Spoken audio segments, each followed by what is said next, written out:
Just turn this on silent. Oh, we are live. I'm just putting the phone on to silent. I don't need to be interrupted.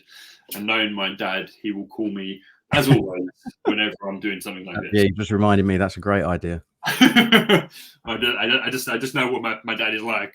Nobody else. It's always my dad. That old generation which likes to call rather than text. I'm not even sure he's ever sent a message or a WhatsApp message. But hello, everybody. Welcome to another Wellbeing chat. This one is set to be a very interesting conversation and on an interesting topic. So before we start, let's talk about that topic.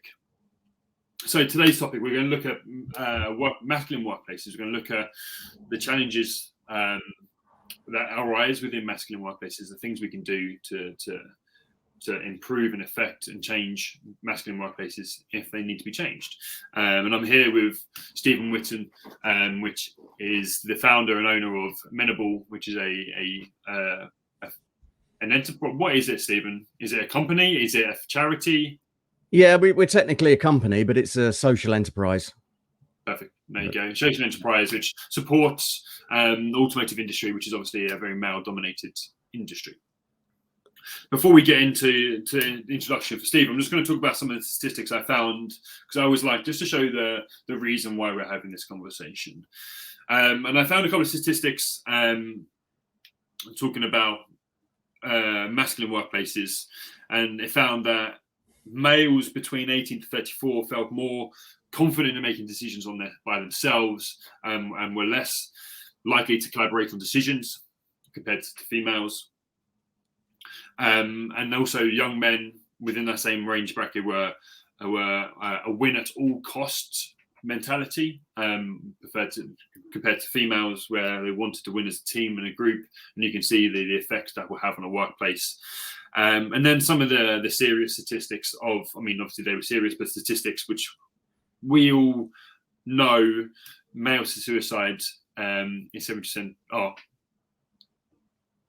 75% of suicide occur more in males. Best way to explain that one. And males between 40 and 49 have the highest rates of suicide. And we know that males are less likely to seek help or speak out. So, I don't know, Toya C, just welcome. I look forward to this as well. Thanks for joining us. Steve, can you see the chat next to us? This is where I show my age in terms of the technology. The quick answer to that, Richard, is no. Okay. I don't know what you see on this side of things. Oh, hang on. Yeah. Perhaps if I click the button that says comments, then I might be able to see it. There you go. There you go. Hopefully now you can see the comments. People coming in watching us. Oh yeah, brilliant. Yeah, that's good. But welcome. Thank you for joining me. Thank you for putting your hand up and having a chat. I very much appreciate this. I'm really interested to see your side, because I know you deal with masculine workplaces and male-dominated workplaces more than I will do, because it's very specific to your industry. So I'm looking forward to see where this conversation goes. But to start with, can you just introduce yourself, and tell a bit more about Menable? Yeah, definitely. I mean, well, firstly, thanks for having me on the show. You and I have talked a few times, haven't we? And, share stuff on LinkedIn and stuff. So it's great to finally be talking to you sort of properly in this format. But yeah, I'm Steve Whitton. I founded Menable about, coming up for 2 years ago, off the back of my own issues. I'd always been working in the car industry, which is very competitive, it can be quite aggressive, very target oriented, very much about performance, very much about, being the best that you can be, and that whole sort of positive mental attitude sort of movement that happened pre-pandemic. It was all of that. And what the industry does is it creates the environment where you can do well, you can earn a lot of money, you can be very successful. And of course, the world that we've probably all lived in is that then comes with the trappings of everything that goes with that. And that just increases the pressure. Mm-hmm. And for me, there was a few other things going on in the background as well. And when the whole thing came to light and then the pandemic hit and the business collapsed, my mental health absolutely took a dive. And I very easily could have been one of those statistics that you just talked about because I got to such a point where I really just didn't know how to cope, didn't know what to do. And you think, well, for somebody who's, you know, an NLP practitioner, you know, been training and coaching for many years, you know, what would I say to somebody else? And I really didn't have the tools to deal with my own issues. So then I got kind of past that a bit, and I realized that I'm not the only person of a certain age that's been in that kind of environment and has had struggles and issues. And being a male as well, I can identify and empathize with other men. And so we created Men Able. And that was originally, and hence the name, it was originally meant to be aimed at supporting men and getting them opening up and talking. And what became very clear very quickly was that actually this isn't an issue that is exclusive to men. And actually the name of the business isn't Men Able, it's Enable with an M. If I tilt my camera, you'll see that it says it on my banner. Because the whole point of that is what we're about is about enabling mental health discussions in masculine environments. Now, that comes with a little bit of a definition needed, that a masculine environment does not have to be one that is predominantly staffed with men. You can have a masculine. I've been in offices where it's, you know, predominantly women, and yet it still has a masculine feel to it. So what we're talking about is the energy. Now, before that makes me sound like some new age woo-woo space cadet. The point is there is an energy. We're all an energy, right? And there is an energy out there, and the energy that's you know, a masculine energy is about competitiveness. It's about being determined. It's about aggression. It's about, you know, dare I say, sort of that fighting kind of mentality, that energy. And on the feminine side, it's more about nurture, care, collaboration, creativity. And what we see is an imbalance. And when I talk about now mental health in masculine environments, what I'm talking about is the environments where there's more of the energy that's about competitiveness, goal setting, achievement. Maybe it's a bit aggressive. Maybe it's about targets, competition, all that sort of stuff. You know, all of that stuff that's very masculine in itself. And what we look to do is to work with people and organizations to say, actually, that's fine, and you need a lump of that, but you also need some of the feminine stuff. And when it's unbalanced, that's when you then get problems. Add in the mix that men traditionally and typically don't talk about their mental health and won't open up, hence the stats that you just talked about.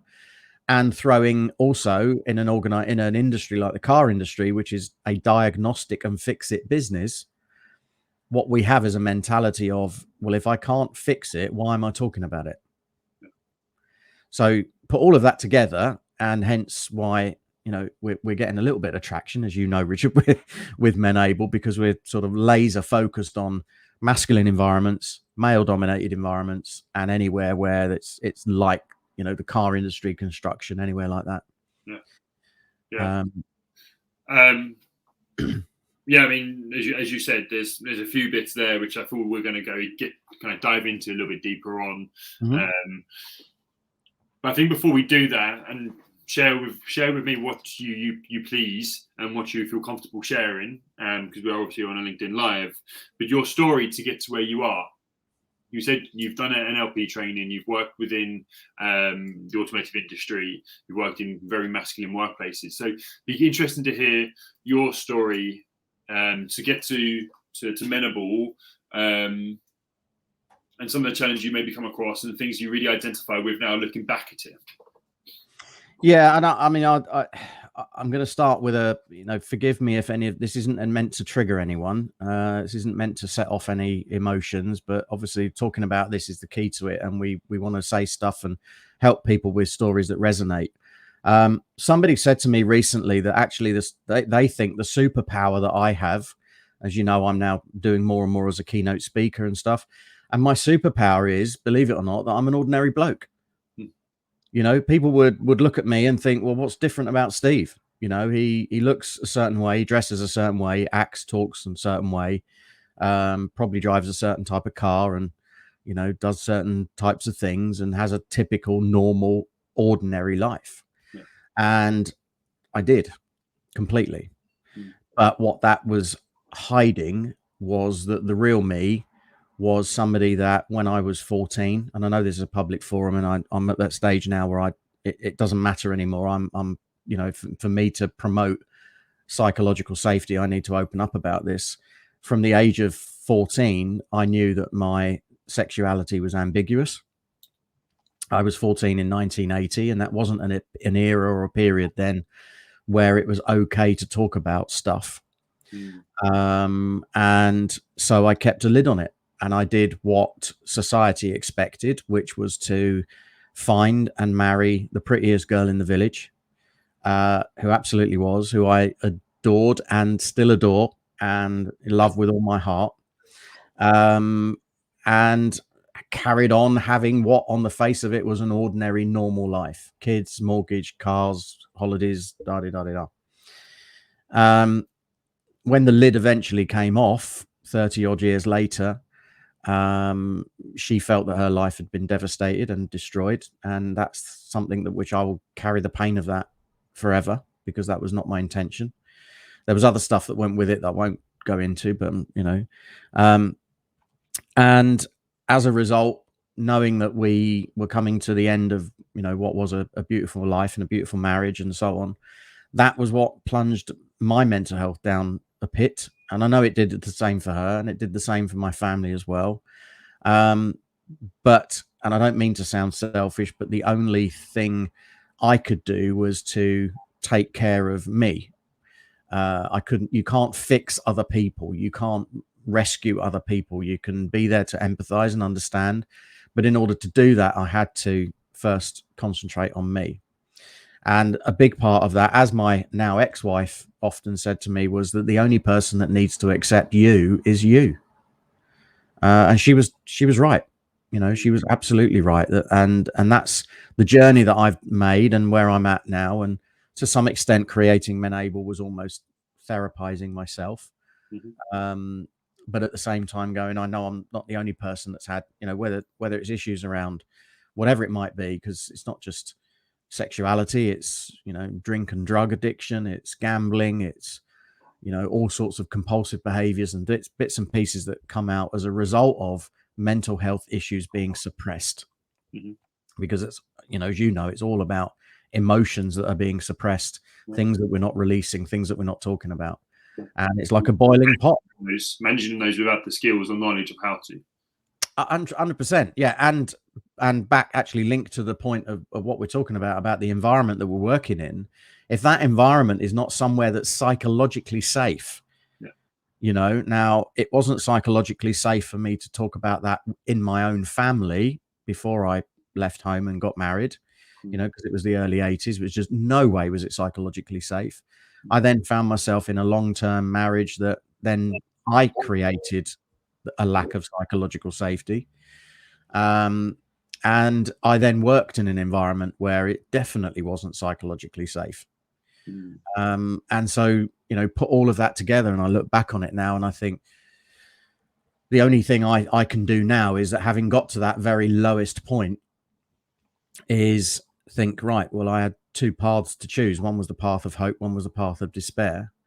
They both get you to the same destination, but the path of despair will get you there a lot quicker.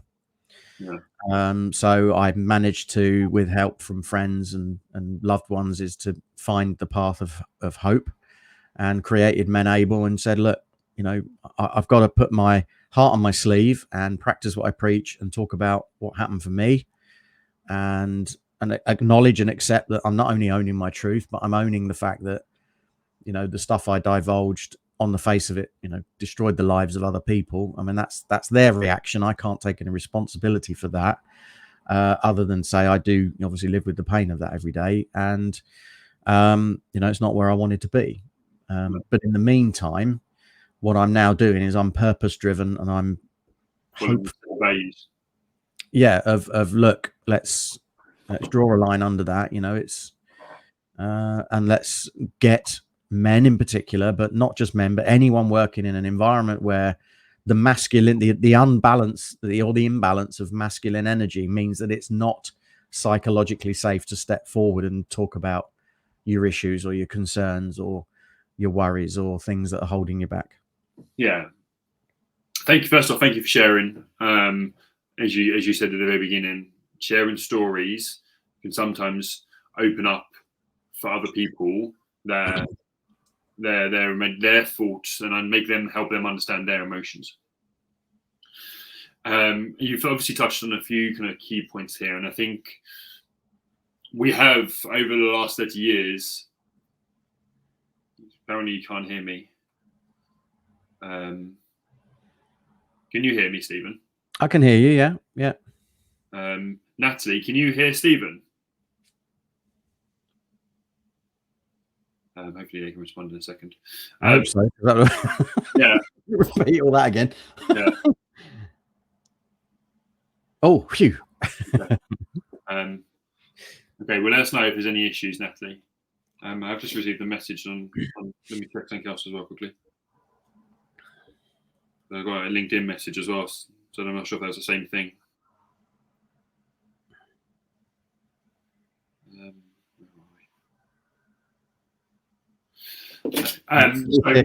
Can hear both of us, she says. So that's great.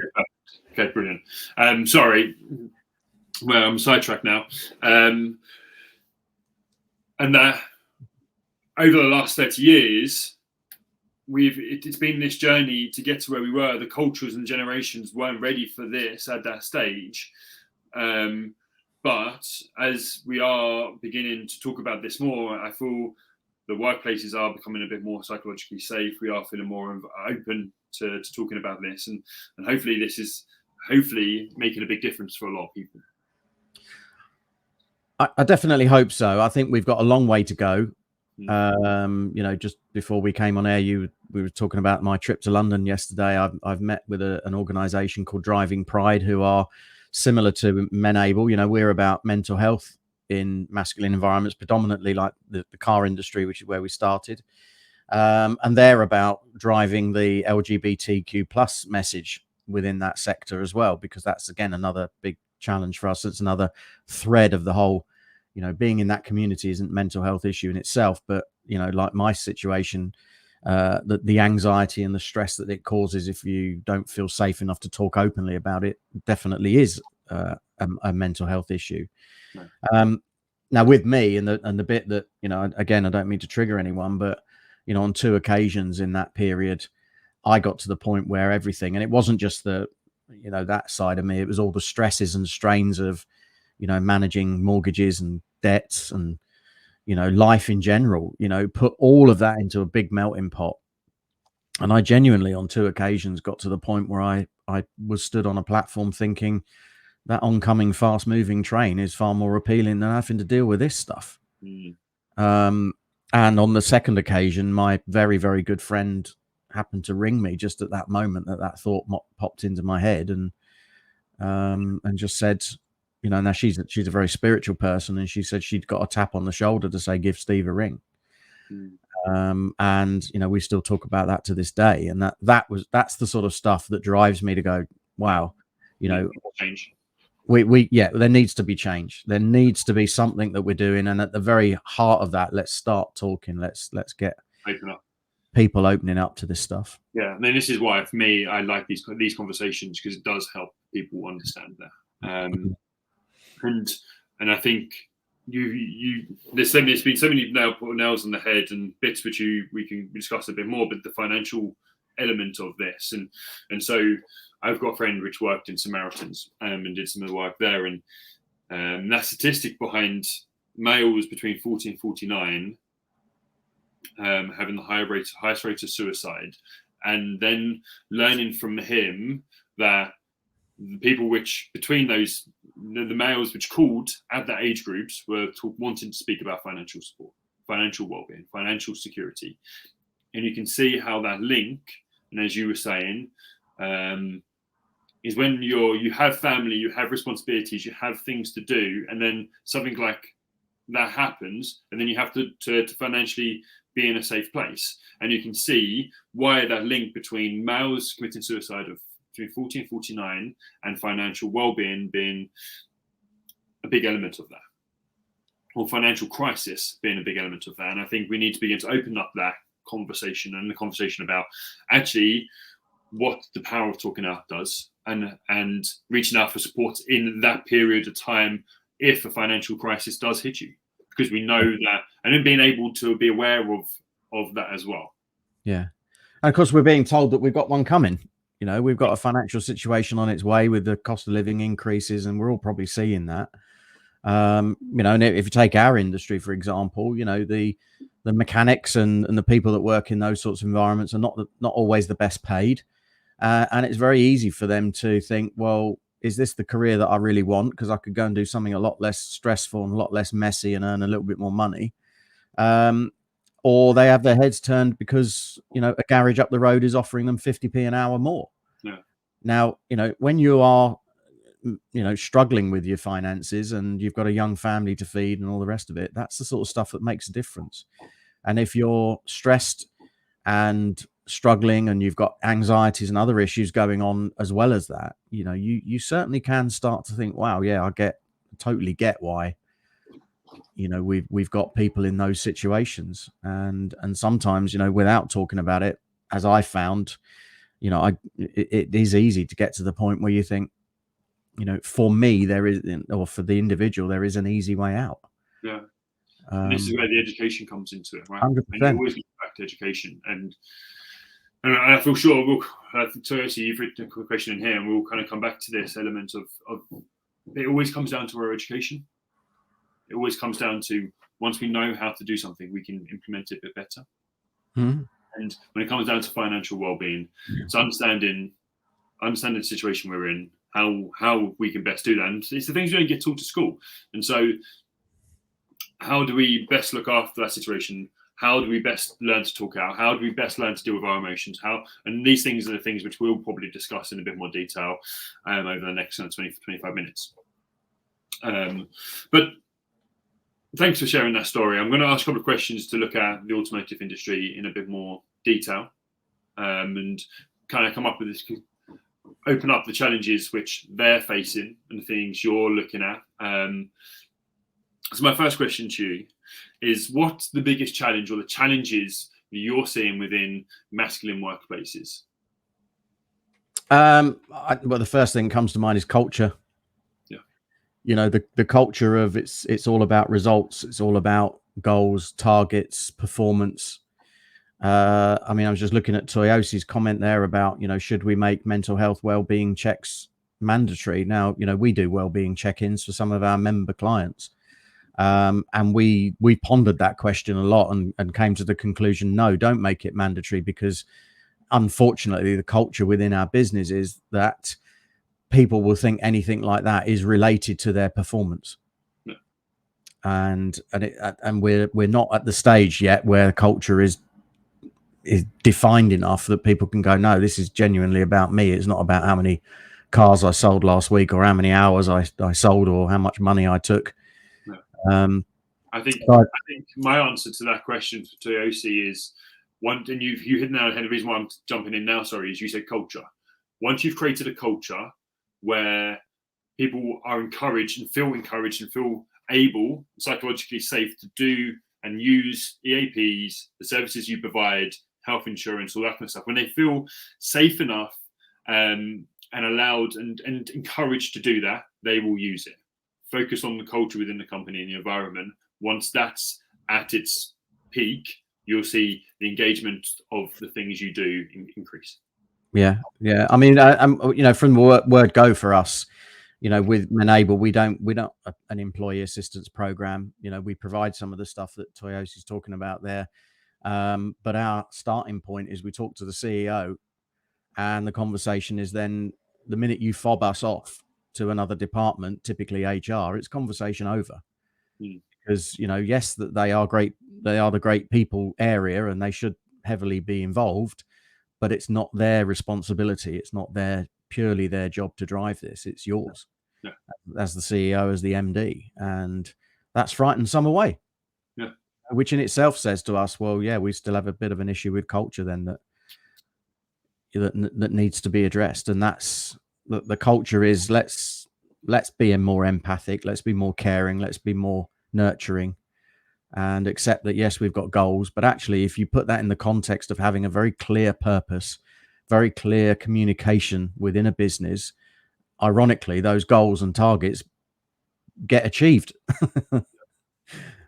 And yet, beating people over the head with a big stick is traditionally the way it was done. Yeah, and it can, using performance indicators rather than driving good people practices was the way it's done. Right? Exactly right.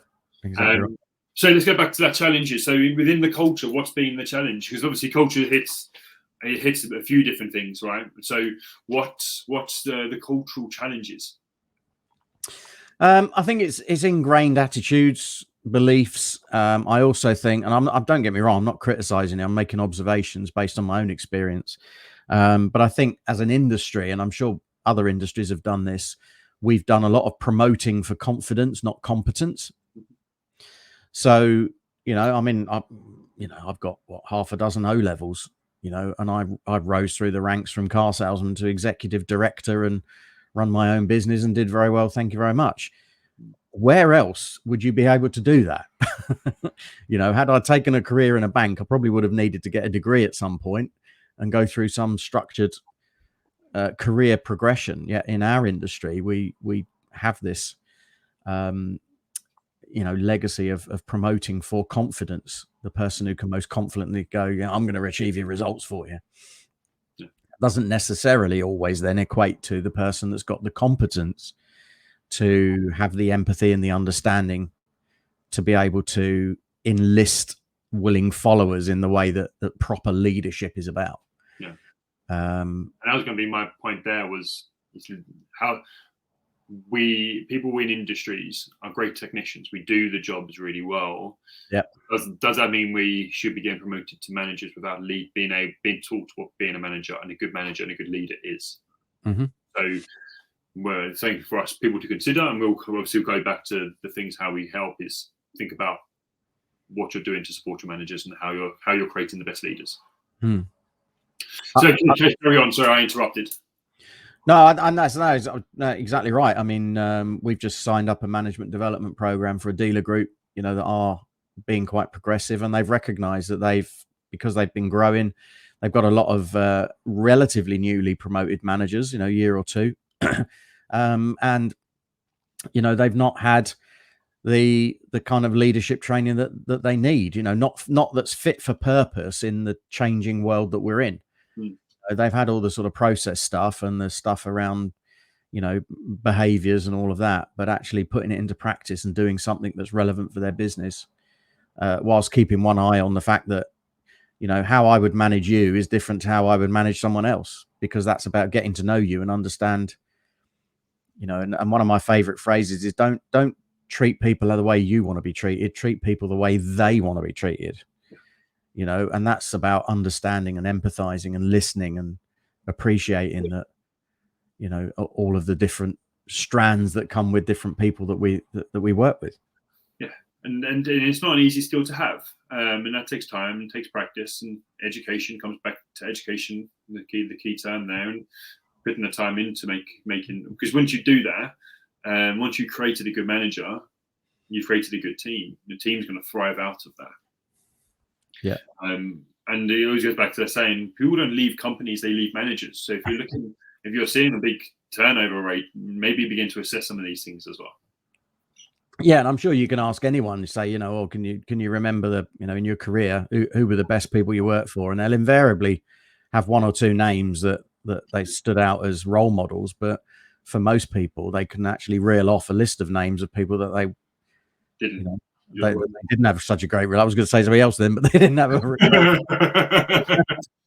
they wouldn't do something on them if they were on fire. That's that. They have a very different view of bad managers. You always remember bad managers, and we've all experienced that.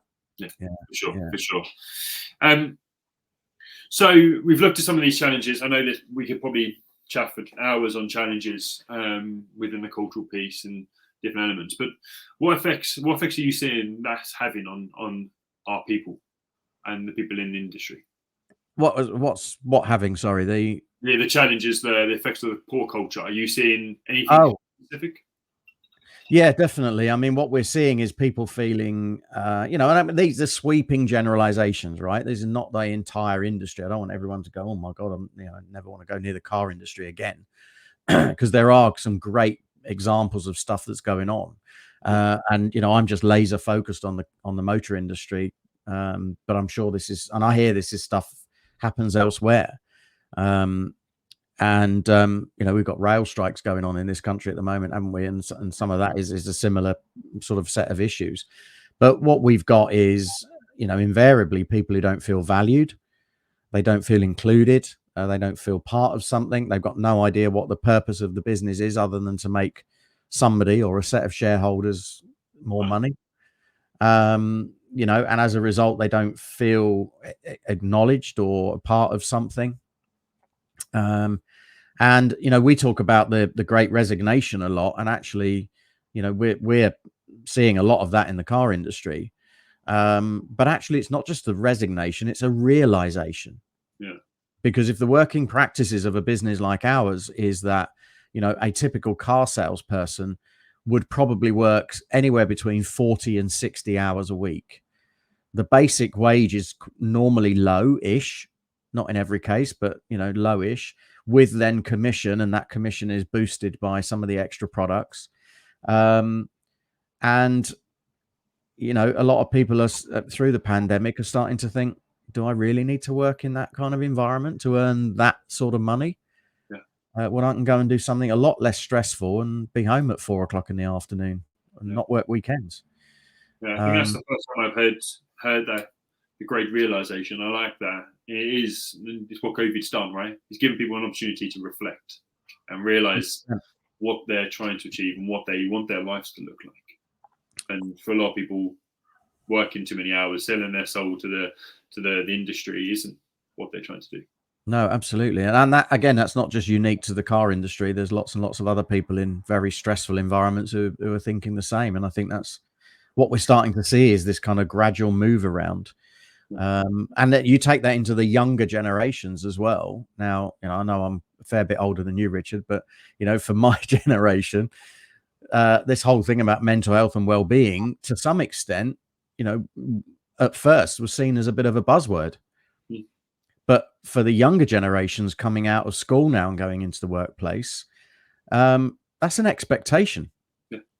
But if they're coming out of an environment they've been, fairly cosseted in and talking about mental health and opening up about stuff, and then they go into an environment where, they come up against a 50-something manager like me who tells them to man up or grow a pair or don't be such a wuss or whatever, whatever other phraseology is used. Psychological safety's gone. 100% wiped out in an instant.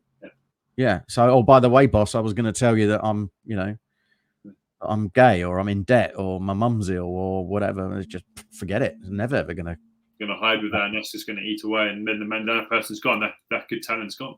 100%. And hopefully, best case scenario is just moved on. Worst case scenario is he makes that decision, right? So people who know me know I'm relatively practical with the support. So what can we do about this? I think the key thing for us is encourage people to talk. I mean, we had a very simple 3-step process sort of to our strategy at the beginning, which was raise awareness, educate, and prevent. We are in the kind of on the cusp now between raising awareness and educating. I mean, you see what we've been doing on social media and getting out there. I don't think there's very many leaders in the industry who aren't aware of what we're up to now. And I'm starting to now get people say, oh yeah, we've heard of Menable and we heard about what you're doing. And, like yesterday, my trip to London was on the back of 2 invitations. I had to juggle that because one was for lunch and one was for dinner. So I thought, well, I do like my food, but there is a limit. But yeah, no, even that, that's great. That actually we are doing a great job there in sort of raising the awareness, and I think that's more of what we need to do. And back to Osi's point about EAPs, you know, there is a tendency within some organizations, again, this is not just the car industry, you know, we take on an EAP because it's the right thing to do. It's ticked a box, it's signed up for, and then there are posters put up in the toilets with a phone number to ring if you're in crisis, and that's end of subject. And I'll come on to mental health first aiders in a minute because I've got a theory about that as well. But specifically for our industry, so I'm not going to diss it by any means because I know that's something you're involved in, but you know, something maybe you and I can talk about afterwards. But again, you know, it's about raising awareness. It's about raising the awareness of everyone and saying we all have mental health, every single one of us. Don't think of mental health as being what kicks in when you're suddenly not coping. Or something happens. We all have mental health, just as you all have physical health. You know, I'm at the stage now where at that age where I can't get up or sit down without going, that's just an age thing. But that's part of my physical health, right? So the mental health is something that we all have. And what we're on a mission to do is to get everyone accepting that and acknowledging that. So, you know, I have a part on various sort of platforms now across the industry to get that out there. And then the next stage is then educating, and it's identifying those managers and saying it's not a criticism, no one's telling you you're doing anything wrong, no one's going to put you in this sort of fear of rejection or abandonment that you know, that insecurity that's driving a lot of that bravado anyway. It's just recognizing that actually, you know, the skills that you had 2 years ago are not necessarily fit for purpose now. And let's work with you to develop that. And that's now an education piece. But again, that's not a sheep dip 2-day course. You know, that's a culture, you know, drip feed thing.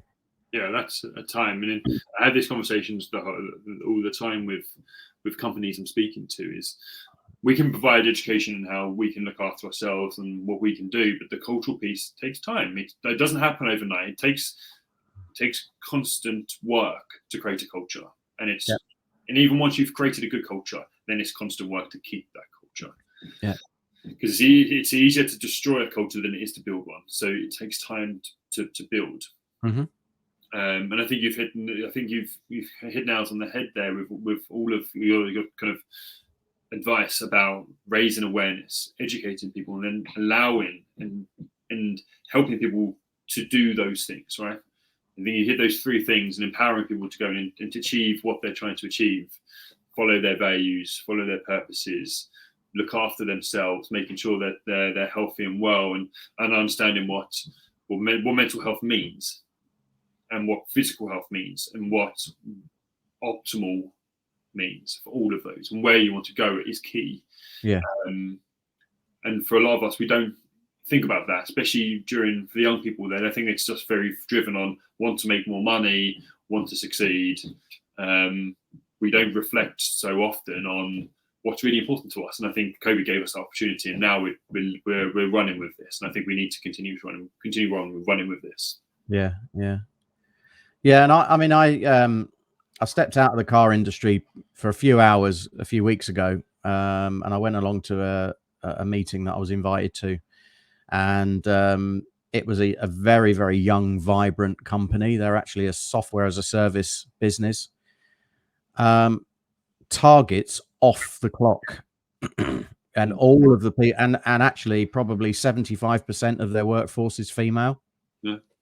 But for them, the way they address mental health is that they've appointed mental health first aiders. They have mental health days, and stuff, you know, plastered all over the building. But there's still this, you know, huge masculine energy in there that's about hitting your targets and achieving results. And they had a bit of a panel discussion that I was sitting there, and I was just lost in some of the things they were talking about and the acronyms they're using and the, you know, the stuff that they're referring to. And it all seemed a little bit inane and a little bit lacking substance. And I thought to myself, I feel out of it here, and I can't imagine for a minute that everyone's going to feel fully included. So despite that business has put all of that stuff in place, you know, ultimately, if the culture is that you don't feel included, you don't feel safe, you don't feel a part of what they're doing, you know, and people won't necessarily step forward and go, excuse me, that's the third acronym you've used. I don't understand what you're talking about. Yeah. You know, I might, because I don't care, but you know, if you're new in on a business, you're probably going to, you know, surreptitiously try and find out what that means. Yeah. But those are the little tiny things that you think, we're not quite there, are we? But, yeah. So I've got a question for you, because you've said this a few times, and I think it'd be quite good for the guys listening, maybe you're listening live or listening kind of back. What's the what is your answer then to goal setting, to targets, to being results driven? Because there is as you said earlier on, there's a place for it. If people focus. What's your view on it? Yeah, the key thing for me is purpose. Mm-hmm. So what we do when we go in and work with a business, we've got what we call the Men-Able pie, which is basically, imagine it as a pie chart, 5 equal pieces, and it's 5 critical success factors. And they start with, and I'd offer this up to your listeners now, is to say, look, you know, just jot down on a bit of paper these 5 areas and then score each one out of 5 for the business that you work in. The first one is management commitment. So out of 5, how committed are the management to this subject of well-being and mental health and so on? Second one is communication. So out of 5, how well is that you know, this message communicated across the business? Thirdly is training. So how well are people trained and onboarded and included and so on? Fourth is recruitment. So within the recruitment piece, is your well-being strategy and your mental health strategy and everything, is that crystal clear? Is it explicit? Is it obvious? You know, if I was going along for an interview, would I be absolutely, you know, fully informed on what you do for well-being? And the final piece, and this for me is the critical bit, is purpose. Is purpose. And I think I would struggle to say pre-pandemic, did I ever work in the industry for a business that had a clearly defined purpose? And then companies which live by that purpose as well. And then live by it. You know, you've got the marketeers that come in and go and create a strap line, you know, and along the lines of, oh, we're better than anyone else, or do this and this will happen, or what, you know, that sort of stuff. But that's not your purpose. And there's one business in the industry that we work with that actually has a very clear purpose. It's run by a very wealthy family. And the purpose of that business is, we make money so we can give it away. And once all of the obligations are done and everyone's taken all their bits that they're entitled to, the business then does donate significant amounts of money to various foundations and charities and things that and that's, so anyone who goes to work there knows that they can earn a lot of money, but actually at the core of what this business is about is the purpose of you know, support is giving and supporting other organizations that aren't as fortunate. Yeah.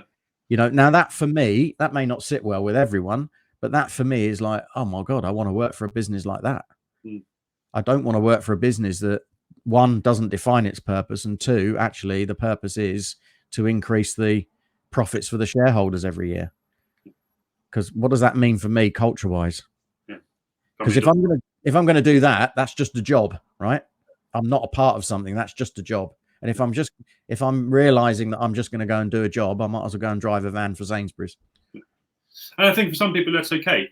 And I think sometimes we talk about this quite a lot. And some people have different purposes, and sometimes it's down to individuals' purpose as well. And I mentioned this within some of my talks, is our purposes are very, very individual, right? Like, it could be to look after and support your children, and that could just be getting a job because that does that.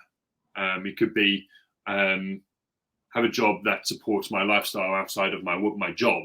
So not everything, when we talk about purpose and meaning, not everything has to be down to excelling and the job being the main key purpose and the drive that we have. It's the life, sometimes the life outside of that as well. Yeah, 100%. Well, what that exercise does is it identifies it. If you're looking at that as a pie chart, for example, you know, invariably, I mean, I've worked with organizations where the MD will say, oh yeah, we're definitely a 4 out of 5 on communication. And then his first line management will go, no, we're not. We're probably more like a 2. Yeah. And then you get round to purpose and everyone's looking at each other and going, What is it? what exactly is our purpose? Well, I don't know. Why are you asking me? Yeah. Well, I don't know. It's never been asked the question before. You know, and then everyone's going, oh, Exactly. And I actually think that pie chart was wicked. I think it was a really good tool for people to go off and use and assess their company, even like their teams. So yeah, thank you for sharing that.